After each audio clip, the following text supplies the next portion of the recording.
Fala, Paragonautas! Nós estamos aqui com o grande Carlos Silveira. Carlos Silveira, que é dublador, ator, foi ator de teatro, se especializou na área da dublagem, né? E a gente vai conversar um pouquinho aqui com ele. Conta pra gente como foi o começo da sua carreira como ator e dublador. Eu comecei com 15 anos de idade, né? Comecei menino ainda, comecei na cidade de São Vicente. Uma cidade que fica absolutamente do lado de Santos. É praticamente uma ligação, né? O que separa é uma estátua. Por incrível que pareça, as duas cidades, é uma estátua do pescador que separa.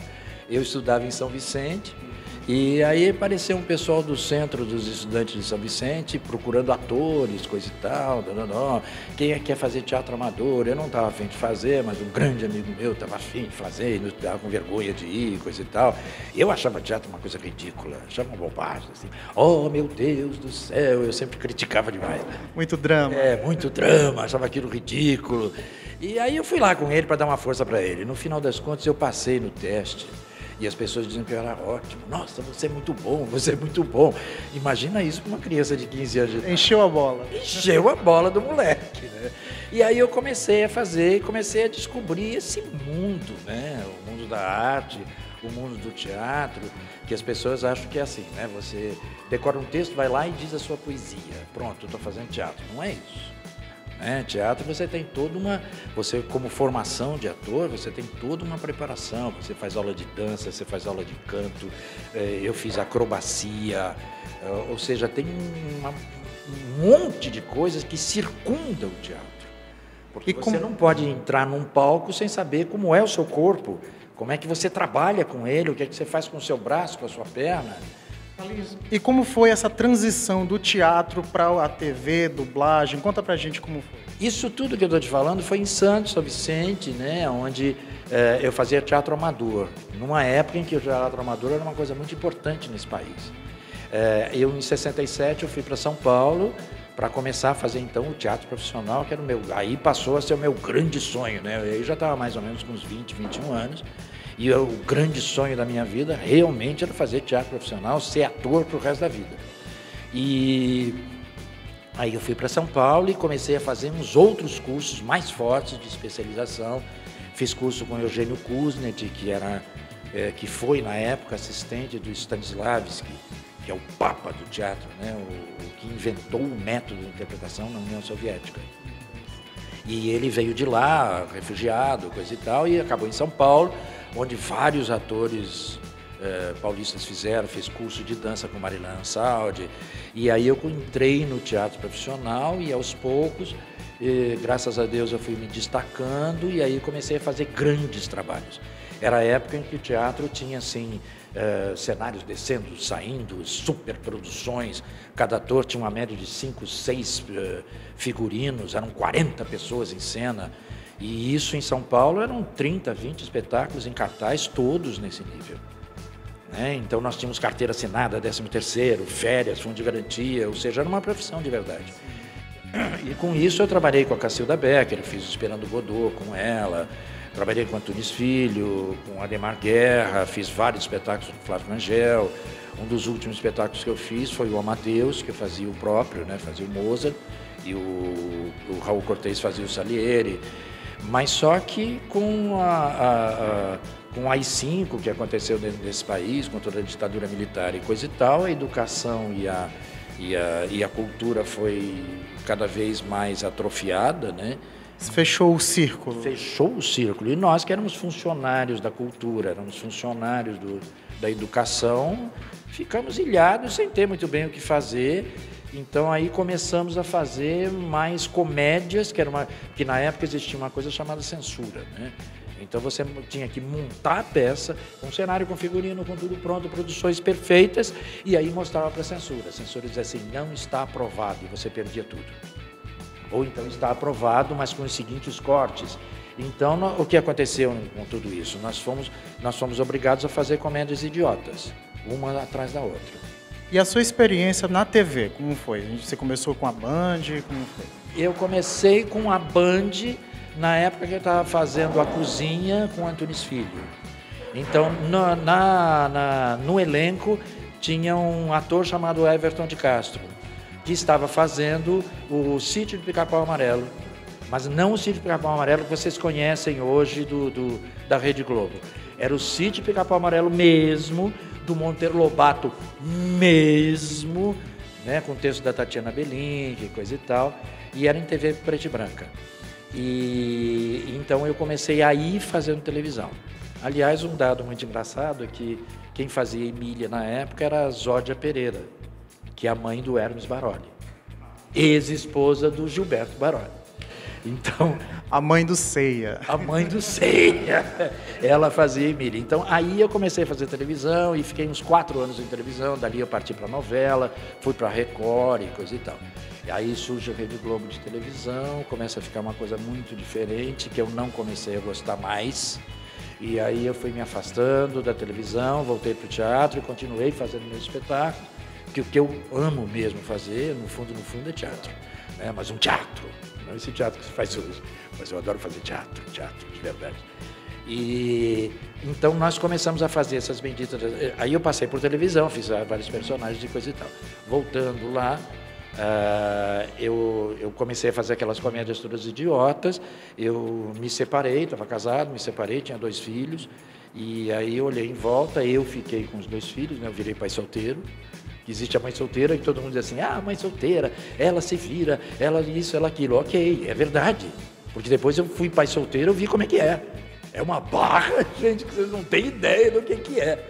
É você trabalhar, voltar para casa, cuidar da escola, cuidar do dentista, aí a criança tem um problema, você tem que resolver, aí você está no meio de um trabalho, aí ligam da escola, dizem assim, olha, seu filho está passando mal, você larga tudo, tem que ir embora, e aí você chega em casa, vê se a roupa está lavada, se as crianças comeram.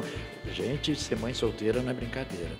Carlinhos. Então, que aí ninguém presta atenção, né? Porque todo mundo dá vênias à mãe solteira, mas ao pai solteiro, pai é pai, a mãe é que é o negócio. Agora, pai é pai, pai faz qualquer coisa, pai maltrata filho, mentira. Não vão atrás disso porque é mentira. Então, Carlinhos, com isso eu fiquei sem dinheiro, fui obrigado a procurar trabalho em outro lugar, porque as comédias todas viraram cooperativas. Então você ganhava a partir de porcentagem da bilheteria, não era mais salário. E agora o teatro era outra coisa e a plateia era pouca, já não fazíamos mais espetáculos de terça a domingo, como era na época, com casas lotadas, a gente começou a fazer de quinta a domingo com casas vazias, e porcentagem de casa vazia é bolso vazio. Aí que eu entrei na dublagem, eu fui convidado para trabalhar na Alamo, e daí para frente, isso faz mais ou menos uns 30 anos. Eu comecei a brincar disso. Muita experiência, 30 anos.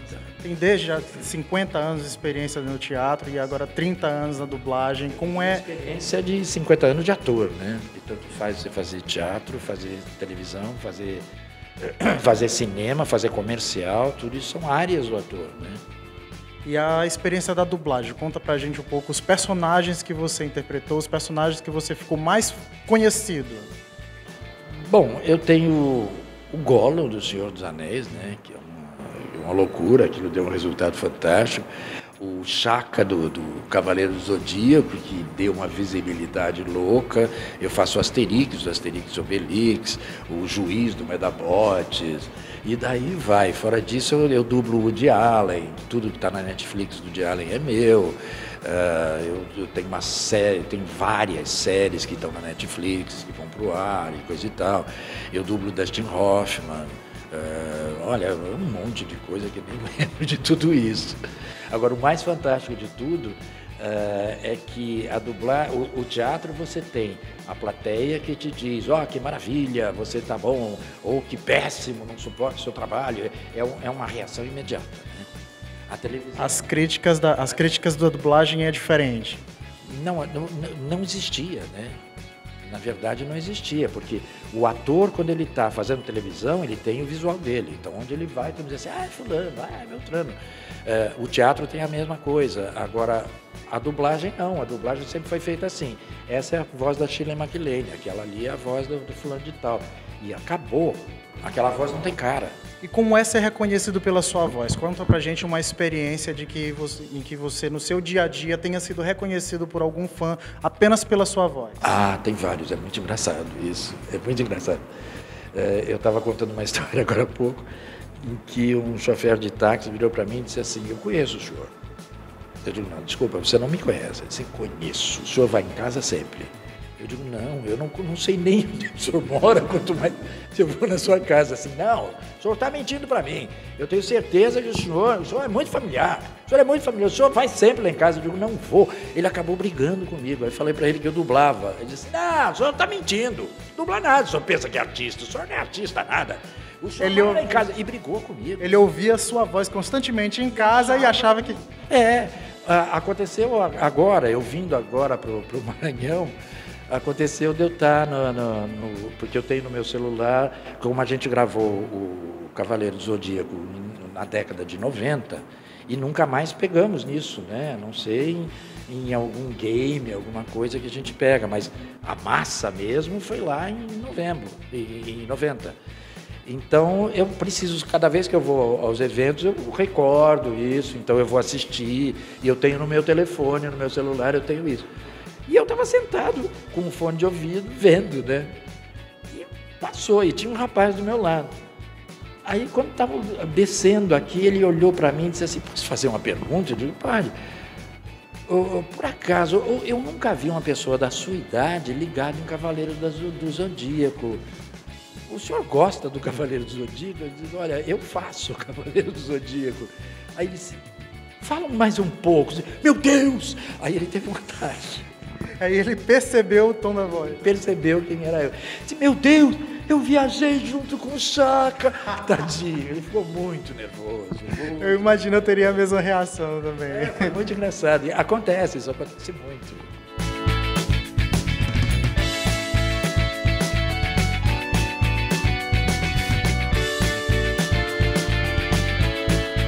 Muito legal. Agora eu queria pedir que você fizesse pra gente, assim, interpretasse pra gente um dos seus personagens prediletos. Qual é o seu personagem predileto que o senhor mais gosta de interpretar? Olha, eu na verdade gosto de ser ator. É verdade, eu gosto de tudo, né? Eu gosto de tudo daquilo que eu faço. Porque em teatro não, porque você tem um personagem que fica em cartaz, você vai lá toda noite e faz. Agora dublagem não, dublagem você entra às 8h30 da manhã no estúdio, você faz o faxineiro, aí você sai às 10 horas, você está fazendo o grande imperador da Áustria, e aí você almoça, às 2 horas da tarde você está fazendo um traficante, e aí para você ir embora você está fazendo um mendigo, que na verdade não é um mendigo, ele é um milionário que se veste de mendigo, ou seja, você faz milhares de personagens por dia. E isso para mim é uma delícia, então eu não tenho exatamente um preferido. Eu gosto de tudo, eu gosto de todos que eu faço, é muito gostoso. O Chaka, então, é um cara maravilhoso de fazer, né? Porque ele tem toda como é que se diz, uma inspiração dentro dele, que muita coisa que ele faz bate muito comigo. Bem, pessoal, então a gente vai pedir ao Carlinhos aqui interpretar alguns dos personagens mais conhecidos deles dentro do mundo geek, dentro do mundo de animes. Vamos começar com o Chaka de Virgem. Nossa.